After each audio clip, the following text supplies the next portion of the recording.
দেখো ক্লাস 10 যারা second summative evaluation দেবে তাদের জন্য দেখো ইংরাজি কোশ্চেন, হ্যাঁ 2025, তোমরা 26-এ এক্সাম দিচ্ছ কিন্তু 2025-এ দেখো second summative evaluation question already হাতে পেয়েছি উত্তর সহ।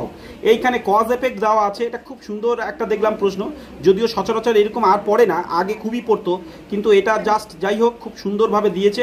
এটা দেখো এইখানে যেমন একের এ কজ কারণ, এফেক্ট মানে তার ফলাফল, এখানে সি টার্ন পেল তার মুখ ফ্যাকাশে হয়ে গেল, তার উত্তরটা কারণটা কি, তাই এইখানে দেখো এই উত্তর করে দেওয়া আছে এর এ, বুঝতে পারছো এর দাগে, এই যে দেয়ার মাদার তাদের মা, স দ্য কাইট প্যাস্ট, এইবার দেয়ার মাদারের জায়গায় তুমি ভালো করে ডিক অ্যান্ড মিমি এটা ভালো করে দিতে পারো, তো এইটা দিয়ে তারপর বাকিটা প্যাস্ট উইথ দ্য লেটার দিতে পারো, এটা এই জায়গার উত্তর। তার এটা তো দাগ দেওয়া দিয়ে করতে হয় বি, এইভাবে প্রত্যেকটা এখানে পার্ট তোমরা স্ক্রিনশট নাও নিয়ে করবে। তারপরে পেজে যাচ্ছি, দেখো পরের পেজ দেখো, এবার আনসিন তো নিশ্চয়ই থাকবে। আচ্ছা কবিতা থেকে কি পড়েছে তার উত্তরটুকু দেখো এইখানে, দ্য গ্রাস টু গ্রাসলি, দেখো কবিতার পার্টটা আমি এখানে ধরছি একটু দেখো, এই যে দুটো question, how does the snail react when there is an imminent danger, যখন বিপদ আছে সে কীভাবে রিয়াক্ট করে, তার উত্তরেই দেখো একের দেখে নাও, একের এ উত্তর কীরকম আর একের দুই উত্তরটা কীরকম দেখে নাও। এবার তারপরে আমি ফের প্রশ্নের মধ্যে আসছি, দেখে নাও ভালো করে দেখো, দেখো এইখানে দেখো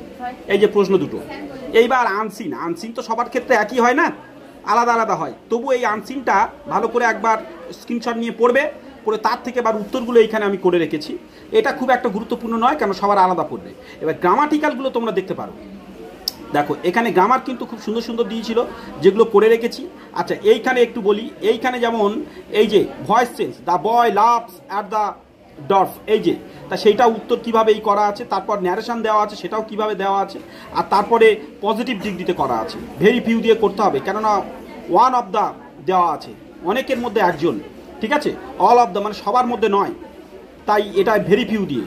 তো দেখো এখানে, তো এইখানে লক্ষ্য করো এই গ্রামার সেকশনটা হয়ে গেল।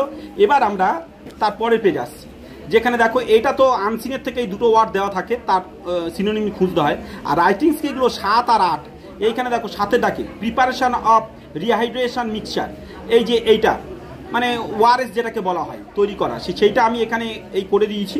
এখন কথা হলো যে এইটা এই যে রিপোর্ট, এইটা যে সেম জিনিস তোমাদের নাও পড়তে পারে, এটা কোনো একটা পুরনো অংশ থেকে হয়তো দিয়ে দিয়েছে, তাই এই বিষয়টা পুরো আলাদা পড়তে পারে, তাই এটা আর অত গুরুত্ব আমি দিইনি। তো এই হলো তোমাদের মোটামুটি সমস্ত কিছুর প্রশ্নের উত্তর, তোমরা এইগুলো প্র্যাকটিস করতে থাকো আর এইগুলোই দেখো, আর অন্যান্য প্রশ্ন অলরেডি চ্যানেলে আছে।